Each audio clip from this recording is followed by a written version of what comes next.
आदाब दोस्तों, आरजे खबर टीम की मुहिम थी, एजुकेशन सीरीज़ चल रही है और उस एजुकेशन सीरीज़ में हम टीचर्स से, उस्ताद से और कस्बे के बहुत काबिल लोग और बहुत सारे टीचर्स जो कस्बे के बारे में बहुत हिस्ट्रिकल बातें जानते हैं और एजुकेशन से जुड़े हुए, उनकी पूरी ज़िंदगी एजुकेशन से जुड़ी हो गई, उनसे बात कर रहे हैं। और बात इस सिलसिले पे कर रहे हैं कि कस्बे में एजुकेशन क्रांति कैसे आ सकती है और एजुकेशन क्रांति अगर अभी तक नहीं आ सकी और मुकाबले कस्बों के, तो उसकी वजह क्या है। तो इस बारे में इस वक्त मैं मास्टर इदरीस साहब के पास आया हूँ, शिक्षा विभाग से रिटायर टीचर और कस्बे के बहुत काबिल टीचरों में से। हमारे उस्ताद मोहतरम भी हैं, हमने एजुकेशन भी प्राप्त की है और बहुत सारे बच्चों को एजुकेशन से लाभान्वित हुए हैं मास्टर साहब से। और कस्बे में बहुत सारी चीज़ों के बारे में वो डीपली नॉलेज रखते हैं और आज हम उनसे एजुकेशन पे बात करेंगे। तो चलिए बात सीधे करते हैं और बात शुरू करते हैं एजुकेशन से जुड़े सवाल से। आप लोग जुड़े रहिएगा, वीडियो बहुत अच्छा होने जा रहा है। सर बहुत बहुत आपका आरजे खबर में स्वागत है। शुक्रिया। और सबसे पहला यही सवाल है कि शिक्षा के क्षेत्र में जो हमारा कस्बा है अब भी बहुत दूसरे कस्बों के मुकाबले बहुत पिछड़ा हुआ है। इसकी वजह और बहुत सारे टॉपिक जो आपको पता हो इस बारे में क्या हो सकता है, उसके बारे में बताइए जनता को सर। इसकी बहुत सी वजह हैं।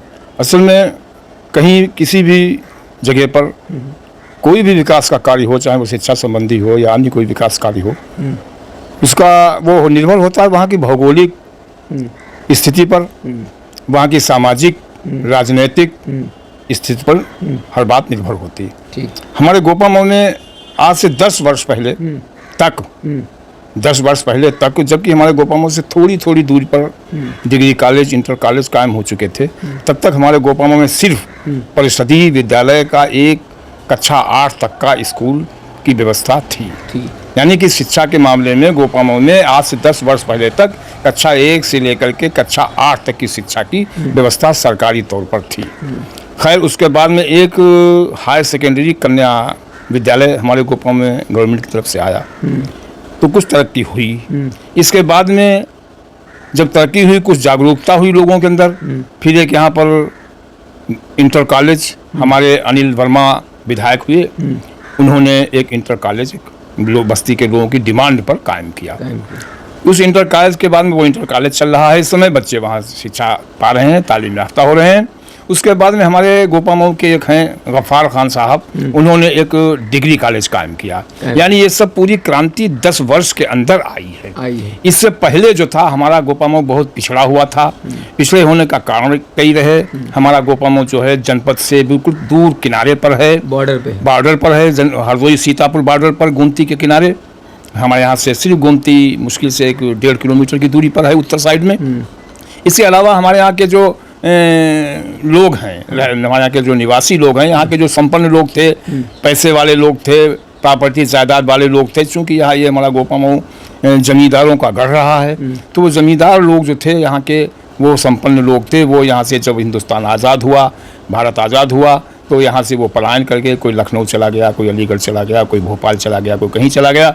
यहाँ पर जो जनता रह गई, गरीब जनता, पिछड़ी जनता, पैसे से कमज़ोर, जायदादें ज़मीन कोई ज़्यादा उनके पास थी नहीं, ऐसे लोगों के बच्चे जो थे, जबकि यहाँ पर संसाधन की भी कमी थी शिक्षा के मामले में, विद्यालय सिर्फ कक्षा 8 तक था।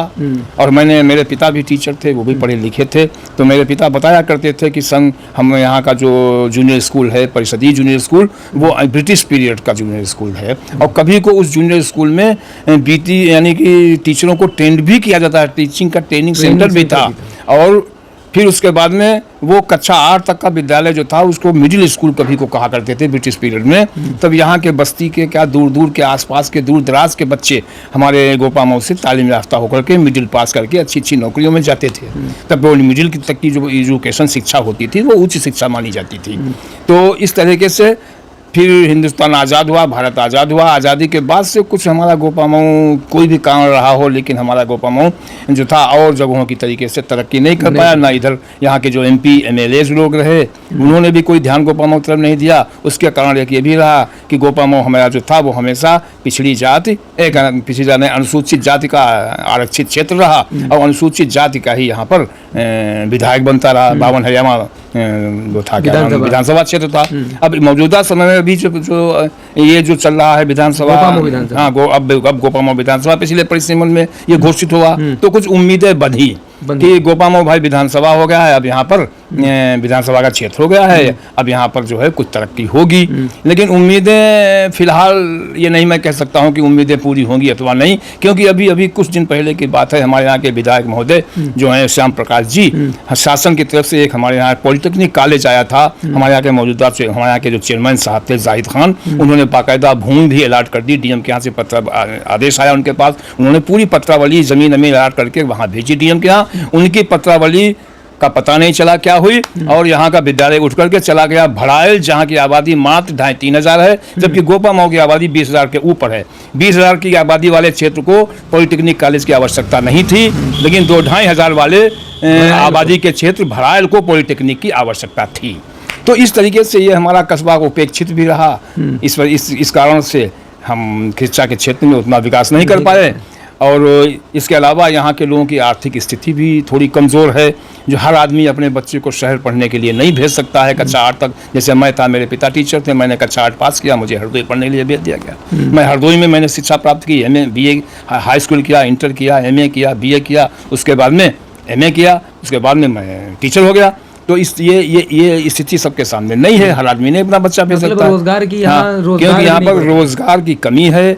यहाँ पर अधिकतर लगभग आप समझिए 90% व्यक्ति ऐसे हैं जो या तो किसान हैं या खेतीहर मजदूर हैं। बस सबसे बड़ा तो कारण एक ये है, बिजनेस के मामला ऐसा है, बिजनेस लोगों के यहाँ साधन नहीं है, रोजगार के साधन नहीं है, आमदनी लोगों की बहुत सीमित आमदनी है। तो उसमें वो उस सीमित आमदनी से लोग अपने घर का खर्च चलाएं कि बच्चों को पढ़ाएं। आजकल पढ़ाई भी तो महंगी हो गई है, सस्ती पढ़ाई भी तो नहीं रही है।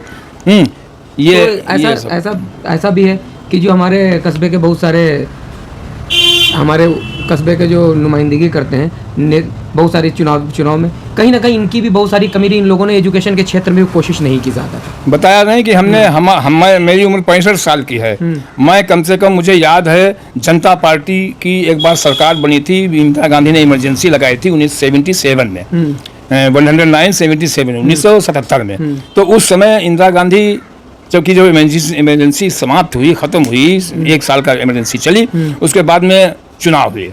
तो चुनाव में 2 पार्टियां आमने सामने थी, कांग्रेस और जनता पार्टी। विपक्ष ने अपना सब विपक्ष एकजुट होकर के उन्होंने जनता पार्टी के नाम से एक पार्टी बनाई थी, जिसका निशान था हलधरे किसान।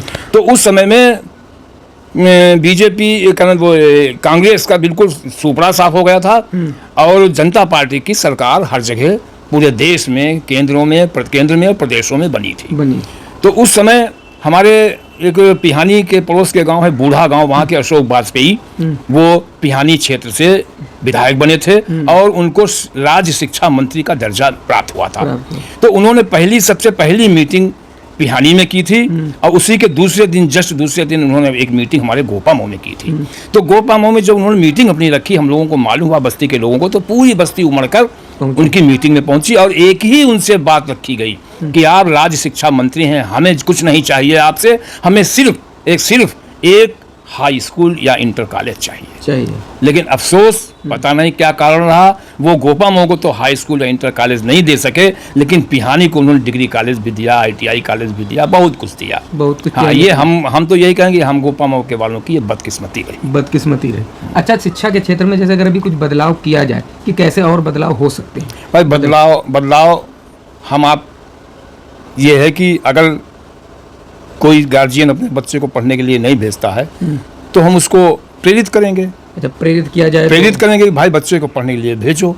लेकिन प्रश्न तो वही उठता है ना, आय के साधन उनके पास आज सीमित आय है, वो बच्चों का अपने पेट भरें कि उनको पढ़ने के लिए भेजें। लेकिन अगर कहीं ना कहीं यहाँ डिग्री कॉलेज, जैसे एक डिग्री कॉलेज है प्राइवेट डिग्री कॉलेज, और एजुकेशन के बहुत सारे संस्थान यहाँ आ जाएं, तब कहीं ना कहीं कुछ ना कुछ लोग कोशिश कर सकते हैं। बाहर भेजने में बहुत सारी परेशानियां लोगों को होती हैं। हाँ, बिल्कुल। अगर यहाँ पर कोई ऐसे विद्यालय खोले जाएं जो ऐसी एजुकेशन की व्यवस्था हो जाए जो उनकी रोजी रोटी से भी जुड़ी हो, जैसे टेक्निकल कोई कॉलेज हो, पॉलिटेक्निक कॉलेज हो, या कोई ऐसे कॉलेज हो जैसे डी फार्मा है, मेडिकल लाइन से जुड़े हुए कॉलेज हों, वो यहाँ पर अगर हो जाएं, तो उससे लोगों को रोजी रोटी भी मिलेगी और शिक्षित भी होंगे। और जब एक परिवार में अगर मान लिया बाई चांस एक ही बच्चा शिक्षित हो गया, तो फिर उस परिवार में कम से कम उसको वो शिक्षित भी हो गया, उसको रोजी रोटी भी अपनी शिक्षा से जुड़ी हुई मिल गई, तो फिर वो जो काम करेगा अपने परिवार में वो दूसरा नहीं कर सकता। अच्छा, एक मास्टर साहब, एक और बात है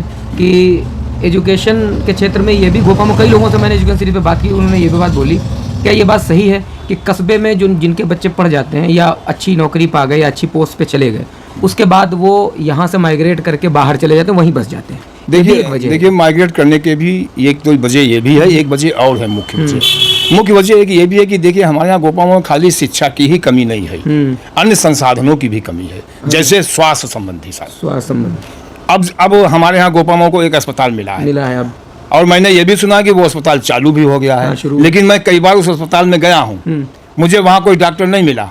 डॉक्टर या तो फार्मासिस्ट बैठा हुआ मिला, या डी फार्मा वाले बैठे हुए मिले, या जो डी फार्मा या बी फार्मा वाले जो अंडर ट्रेनिंग है वो लोग मुझे वहाँ बैठे हुए मिले। वहाँ कोई डॉक्टर MBBS डॉक्टर नहीं बैठा हुआ मिला। इसके अलावा हमारे गोपामो में डॉक्टर बहुत से हैं, BUMS हैं, BAMS हैं, और झोला छाप बहुत से हैं, जगह जगह पर अपनी दुकानें खोले अब अपना धंधा चला रहे हैं, लोगों को की जिंदगियों से खेल रहे हैं। लेकिन अगर सही मालूम पूछो, हमारे गोपामो में भी एक भी लेडी डॉक्टर नहीं है, और एक भी MBBS जेंट्स डॉक्टर नहीं है। जेंट्स डॉक्टर नहीं, हाँ, ये सबसे बड़ी कमी है। तो सबसे बड़ी तो यहाँ पर स्वास्थ्य व्यवस्था की समस्या है हमारे यहाँ, शिक्षा से भी बड़ी, इसलिए लोग माइग्रेट कर जाते हैं। तो इसलिए जो पैसे वाले लोग हैं, जो संपन्न लोग हो जाते हैं, नौकर हो जाते हैं, पैसे वाले, तो वो सीधे सीधे यहाँ से पलायन कर जाते हैं शहर को, जहाँ सारी ये व्यवस्थाएं उनके बच्चों के लिए अच्छी शिक्षा है, स्वास्थ्य की भी सेवाएं उनके लिए उपलब्ध हैं, इसलिए वहाँ यहाँ से पलायन करे जाते हैं। अगर ये दो समस्याओं पर यहाँ सरकार या प्रशासन निगाह डाले और ये दो व्यवस्थाएं यहाँ पर हो जाएं, तो लोगों का यहाँ से पलायन करना बंद हो जाए। एजुकेशन और स्वास्थ्य हेल्थ। ठीक है, बहुत बहुत शुक्रिया, आपने वक्त दिया, और फिर हम जल्द आपसे मिलेंगे। ठीक, शुक्रिया।